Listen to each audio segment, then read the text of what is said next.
मैं Narendra Kamal, director London School of Business certified accountant, आपसे एक विशेष चर्चा करने के लिए प्रस्तुत हुआ हूँ।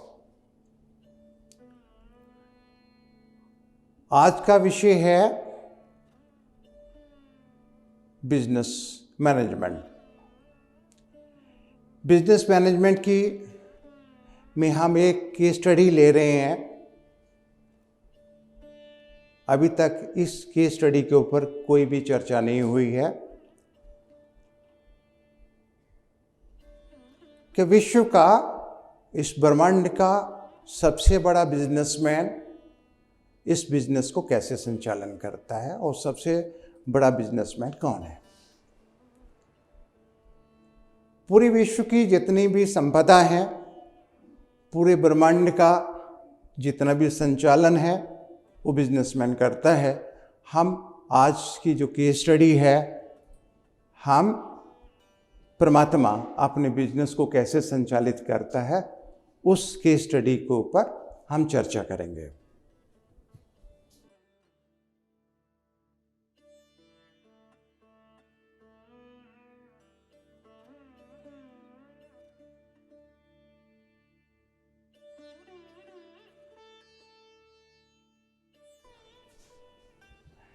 आज विषय है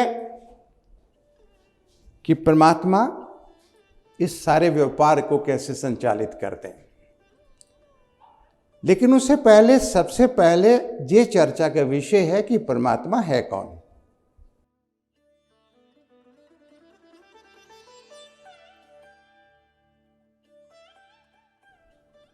कोई इसको परमात्मा कहता है, कोई इसको परब्रह्म परमात्मा कहता है, कोई इसको गॉड कहता है, कोई ईश्वर कहता है, कोई इसको अल्लाह कहता है, कोई इसको गुरु कहता है। और अगर वो है तो हमें दिखना भी चाहिए, अगर है तो हमें मिलना भी चाहिए। लेकिन उसके व्यापार को हम जानते हैं कि रोज सूरज चढ़ता है, रोज डूबता है, रात पड़ती है, चंद्रमा निकलता है, सारे सांस से जीवित होते हैं, जन्म लेते हैं, सब यही बोलते हैं कि जो कुछ करता है परमात्मा ही करता है, ऐसा मानते हैं, ऐसा बोलते हैं। लेकिन ये अपना व्यापार कैसे चलाता है, लेकिन ये तब तक समझ में किसी को नहीं आएगी कि वो व्यापारी एक है या अनेक व्यापारी हैं। तो सबसे पहले तो अगर हम किसी श्रद्धावान से बात करते हैं तो वो बोलता है कि मेरा तो राम ईश्वर है, कोई बोलता मेरा हनुमान जी ईश्वर है, कोई आदमी कृष्ण जी ईश्वर बोलता है, कोई नानक को ईश्वर बोलता है, और कोई ग्रंथों को ईश्वर बोलता है कि ये ग्रंथ है मेरे लिए, ये ईश्वर है, इसको तुम मानो।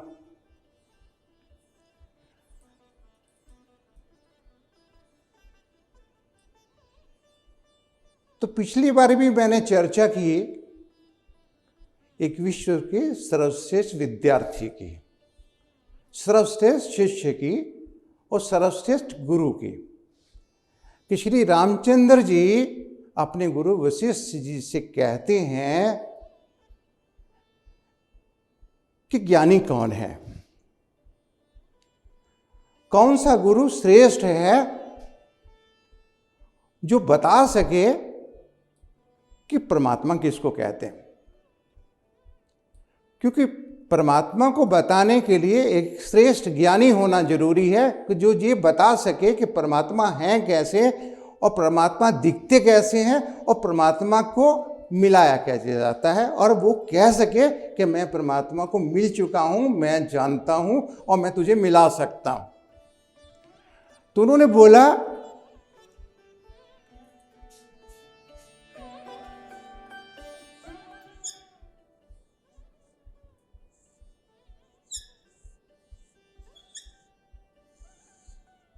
एक ज्ञानी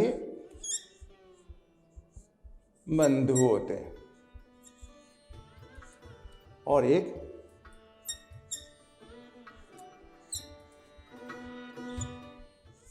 ज्ञानी होते हैं। ज्ञानी बंधु बहुत सारे ग्रंथ पढ़ता है और ग्रंथों को पढ़ने के बाद उसके ऊपर चर्चा करता है और जो भी वो चर्चा करता है उस चर्चा से अपने पेट को पालता है। ये उसका रोजगार होता है कि मैं अपना ज्ञान बांटूं, उस ज्ञान के बदले में मुझे कुछ दे जिससे मेरे रोजगार चले, जिससे मेरा घर चले। ये उसका एक व्यवसाय है। वो किसी ग्रंथ के बारे में बात करता है कि ये ग्रंथ है, इसी को मानो, यही श्रेष्ठ है, भय दिखाता है। अगर तुम ये नहीं मानोगे तो तुम्हारा सर्वनाश निश्चित है। अगर तुम इसको नहीं मानोगे तो हम तुझे जबरदस्ती मनाएंगे, तुम्हारी गर्दन भी काट देंगे और तुम्हारे खानदान को तबाह भी कर देंगे। तुम्हें मानना ही पड़ेगा। तो ये ज्ञान बंधु जैसे ज्ञानी होते हैं, ये बहुत अधिक है, जो ज्ञान बांटते हैं। लेकिन ज्ञानी हैं, लोग चर्चा करते हैं ग्रंथों के बारे में, बड़ी बड़ी टीकाएं लिखते हैं, बहुत बड़े प्रवचन करते हैं, बहस करते हैं, साक्षात करते हैं, लोग इनको ज्ञानी मानते हैं। लेकिन ये ज्ञान बंधु हैं। लेकिन एक तो ज्ञानी है जो सिर्फ यही कहता है कि तुम परमात्मा के अलावा कुछ नहीं हो। लेकिन वो बोलता किसको है? सिर्फ विद्यार्थी को।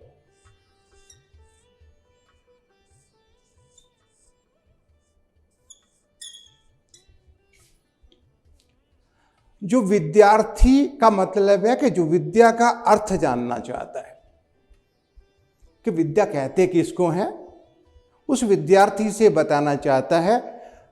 जीव को नहीं बनाना चाहता, अज्ञानी को नहीं बताना चाहता और ज्ञानी को भी नहीं बताना चाहता, क्योंकि ज्ञानी विद्यार्थी का भावार्थ समझता है, वो ज्ञान को प्राप्त कर चुका है। और जो अज्ञानी है उसको ज्ञान से कुछ लेना देना ही नहीं है। लेकिन उनमें जो विद्यार्थी है वो ज्ञानी सिर्फ उसी को बताता है और उस विद्यार्थी को सबसे पहले बताता है कि तुम सिर्फ परमात्मा के अलावा तुम कुछ भी नहीं हो, सिर्फ परमात्मा ही हो तुम।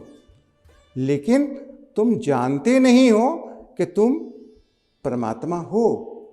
लेकिन अध्यात्म के अंदर,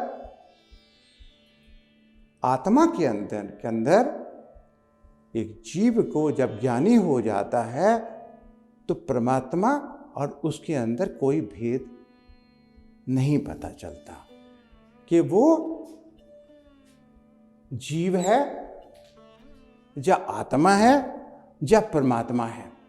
संसार में प्रत्येक प्राणी उसको परमात्मा ही नजर आता है। जैसे मैं एक दुकान में जितने भी कस्टमर आते हैं उनका बहुत आदर मान करता है, व्यापारी बहुत आदर मान करता है, आओ मेरा सामान खरीदो। इसका मतलब है कि वो व्यापारी जो अपनी दुकान में बेचता है, सामान बेचता है, जो भाव अगर उसका है वही परमात्मा का भाव है कि जितने भी संसार के जितने भी लोग हैं वो सिर्फ मेरे जैसे ही हैं। उसका व्यापार करने का यही तरीका है कि जितने भी लोग संसार के हैं वो सारे के सारे मेरे हैं, मेरे स्वरूप हैं, इसीलिए उसका व्यापार चलता है। तो पहला जो सूत्र है व्यापार को चलाने का कि परमात्मा सोचता है कि सब मेरे ही हैं, इसलिए उसका व्यापार चलता है। हाँ जी, तो उसका व्यापार चलाने का पहला सूत्र यह है कि मेरे अलावा कुछ है नहीं, सब मेरे ही हैं। इस तरह से उसका व्यापार को संचालन होता है। लेकिन किसी व्यापार को चलाने के लिए हमें ज़रूरत क्या पड़ती है? बहुत सारी पूंजी की ज़रूरत पड़ती है, बहुत सारा एडमिनिस्ट्रेशन की ज़रूरत पड़ती है और हमें लाइट की ज़रूरत, जैसे हमारे पास लाइट की ज़रूरत थी, हमें माइक की ज़रूरत थी, हमें कैमरे की ज़रूरत थी, बहुत सारी चीज़ों को लेने के बाद हमारा व्यापार चलता है। अब परमात्मा ने जब इस व्यापार का संचालन शुरू किया तो उसको सबसे पहले क्या ज़रूरत थी कि उसके बहुत सारे कस्टमर हों। अकेला था, अब बहुत सारे कस्टमर हों तो उसने बोला है कि अकेला हूं तो बहुत अनेक चाहिए, तो उसने स्वप्न देख लिया, अनेक बनने का संकल्प कर लिया। जैसे ही अनेक बनने का संकल्प किया तो उसी वक्त ही दुनिया बनने प्रारंभ हो गई। देवी ने अपने काम को करना शुरू कर दिया।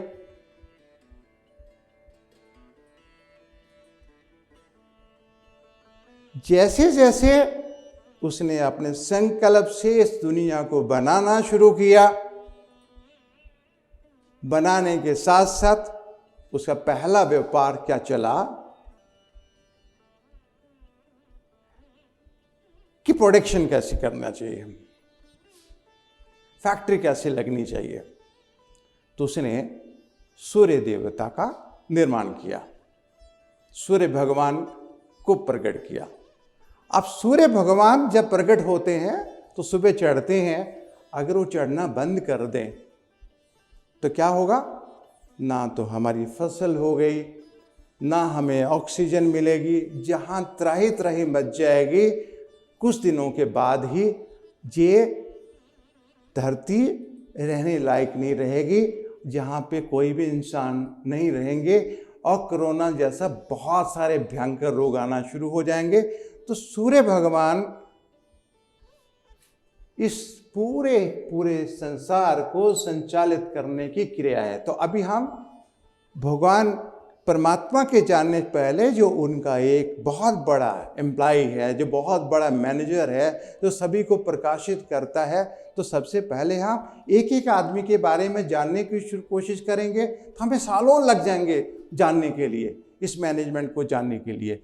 लेकिन मैं इतना ही बताना चाहता हूँ आपको, हमें अपने आप को जानने के बाद ही हमें परमात्मा के बारे में जान सकते हैं।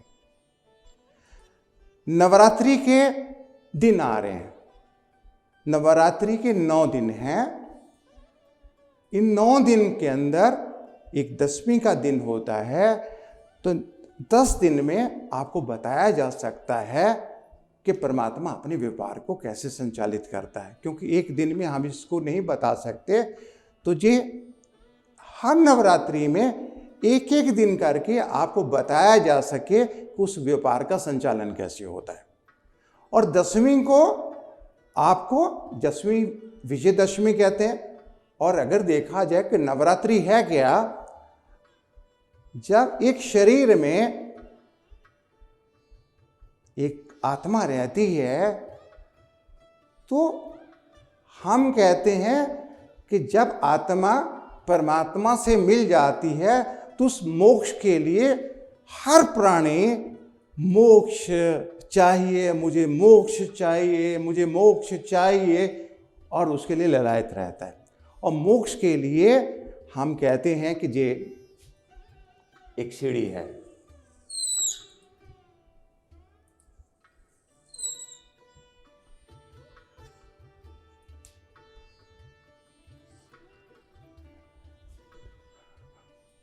और ये आपका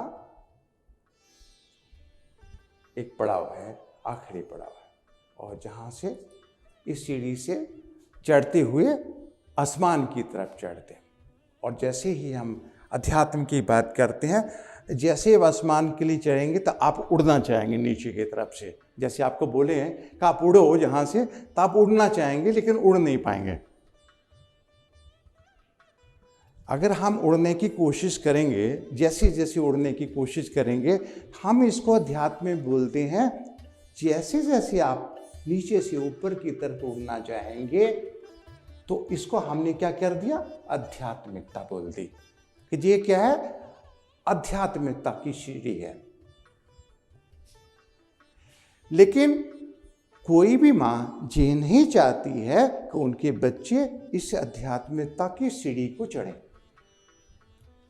कोई भी पत्नी नहीं चाहती है कि उसकी पति आध्यात्मिकता के सीढ़ी को चढ़े, और कोई पति नहीं चाहता कि उसकी पत्नी आध्यात्मिकता की सीढ़ी में चढ़े, क्योंकि बोला गया कि आध्यात्मिकता की सीढ़ी में चढ़ने के लिए उसको सब कुछ त्याग करना पड़ेगा, उसको वैराग लेना पड़ेगा, उसको घर भी छोड़ना पड़ेगा, उसको जो भी कुछ भी सब कुछ त्याग करना पड़ेगा, तब इस आध्यात्मिकता की सीढ़ी में चढ़ सकते हैं। लेकिन बहुत कम लोग जानते हैं, अगर आध्यात्मिकता की सीढ़ी में चढ़ने के लिए सब कुछ छोड़ना पड़ता तो रामचंद्र जी ज्ञान लेने के बाद राजा नहीं बनते, जब कृष्ण जी राजा नहीं बनते, क्योंकि वो जानते थे कि इस अध्यात्म की सीढ़ी जो है इसके साथ साथ ही एक पैरेलल सीढ़ी चलती है,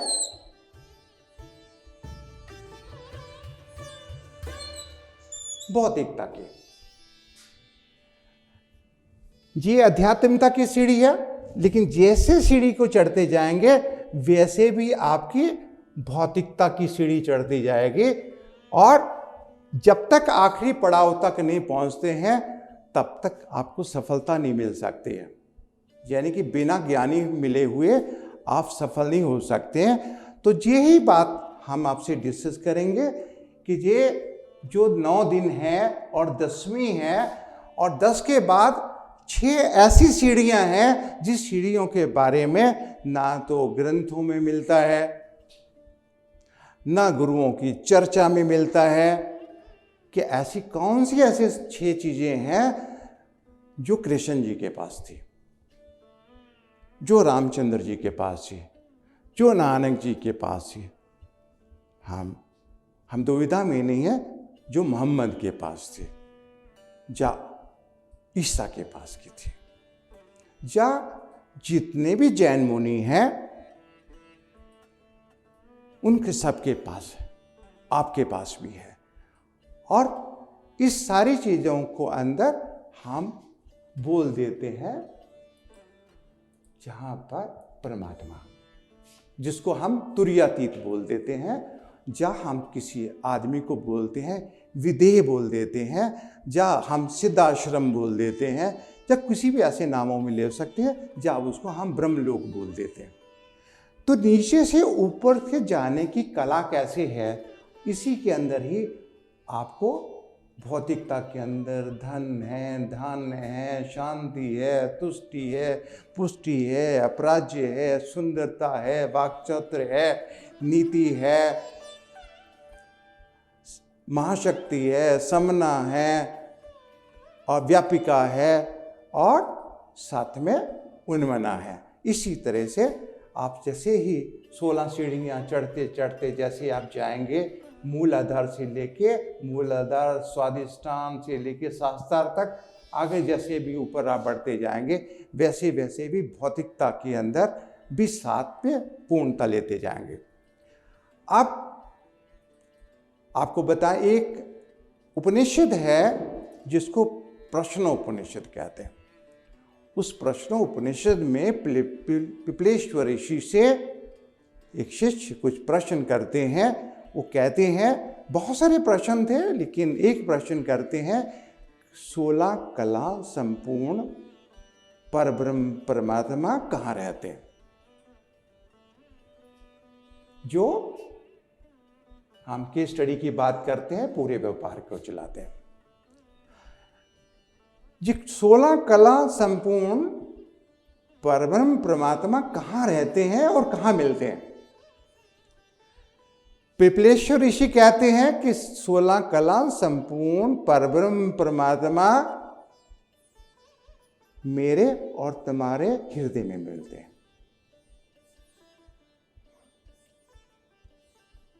उनको मिलने के लिए आपको अपने हृदय के अंदर ही जाना पड़ेगा। हृदय के अंदर ही उस परब्रह्म परमात्मा को आप जान सकते हो और मिल भी सकते हो, लेकिन उसके बाद भी हम उसको नहीं मिल सकते। तो भगवान शंकर ने एक ग्रंथ रचा, जिस ग्रंथ का नाम था गुरु गीता। और गुड़ गीता का फर्स्ट श्लोक था, गूढ़ विद्या जगन्माया च ज्ञान संभव है। पूरा मंत्र मुझे याद नहीं है, लेकिन गूढ़ विद्या जगन्माया, सिर्फ गुरु द्वारा ही उस गूढ़ विद्या को जाना जा सकता है। गुरु ब्रह्मा गुरु विष्णु गुरुदेवो महेश्वराय, वो भी उसी का मंत्र। तुम्हें माता च पिता तुम्हें माँ तुम्हें बंधु ससक, उन्हीं का मंत्र। हाँ, ब्रह्मानंदम परम सुखदम केवलम ज्ञानमूर्तम, उन्हीं के मंत्र। तो भगवान शंकर ने गुरु की इतना उपमा गाई कि गुरु के बिना तो ज्ञान संभव ही नहीं है। यानी कि अध्यात्मिकता की सीढ़ी चढ़े बिना अब भौतिकता की सीढ़ी अभी कभी चढ़ ही नहीं सकते। तो आध्यात्मिकता सीधा मतलब है भाग्योदय तभी हो सकता है जब आप आध्यात्मिकता की सीढ़ी को चढ़ते हैं। उसके लिए आपको घर छोड़ने की ज़रूरत नहीं है, आपको पत्नी छोड़ने की ज़रूरत नहीं है, आपने बच्चों को छोड़ने की ज़रूरत नहीं है, आपको कपड़े त्याग करने की ज़रूरत नहीं है, लेकिन ज़रूरत है तो आप अपना मन, बुद्धि, चित्त और अहंकार छोड़ने की ज़रूरत है। और वो छोड़ा नहीं जा सकता, और वो छोड़ने के लिए सिर्फ एक ही कला है कि मैं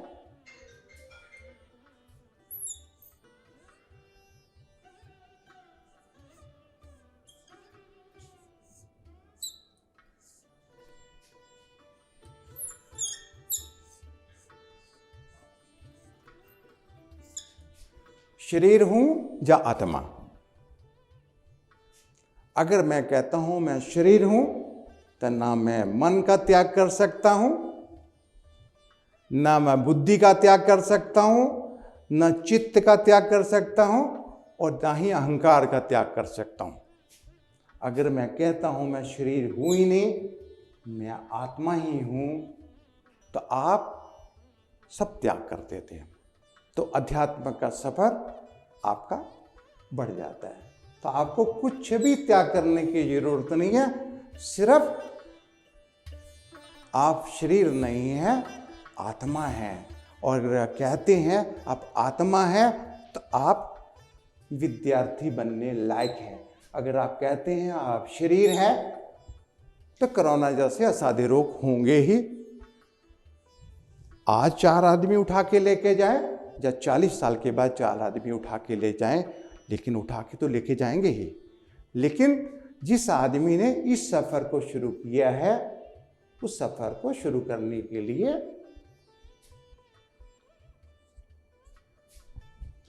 100 साल तक इस धरती में रहने का हक हमें है।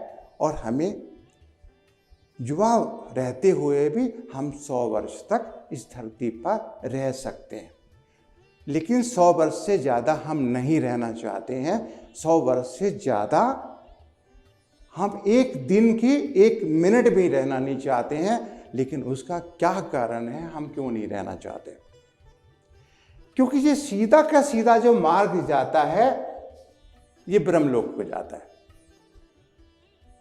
तो ब्रह्मलोक में ऐसा है क्या कि वहां क्यों जाया जाए? सबसे पहले है कि हम निश्चित हो जाएं, जहां तो निश्चित नहीं है, क्योंकि सारे लोग छुप गए कि कोरोना हमें मार डालेगा। सभी लोगों ने जैन मुनि बन गए। लेकिन जब पहले जैनिश बोलते थे कि आप लगाओ, मास्क लगाओ, कोई लगाता नहीं था, पहले ही बोलते थे। लेकिन हम क्योंकि बहुत समझदार हैं, हम जानते हैं कि 16 वर्ष 16 कला पुरुष परमात्मा हमारे शरीर में ही मिलते हैं। जिनको जो ज्ञान है वो अपने बारे में जानते हैं, लेकिन जिनको ज्ञान नहीं है वो क्या करते हैं? जहाँ 16 कला पुरुष रहता है, उसमें क्या डालते हैं? शाम को रोज शराब,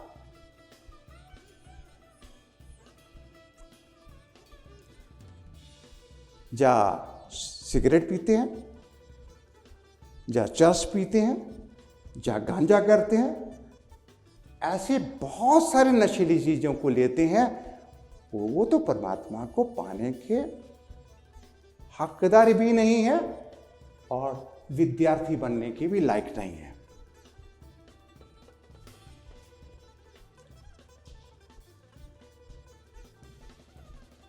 तो पूरा जितना भी 16 दिन का जो विषय हमारा होगा, उस विषय के ऊपर हर एक सिलेबस बनता है, उस सिलेबस के ऊपर पूरी चर्चा की जाती है। उस सिलेबस के ऊपर मैं आपको बताना चाहूँगा।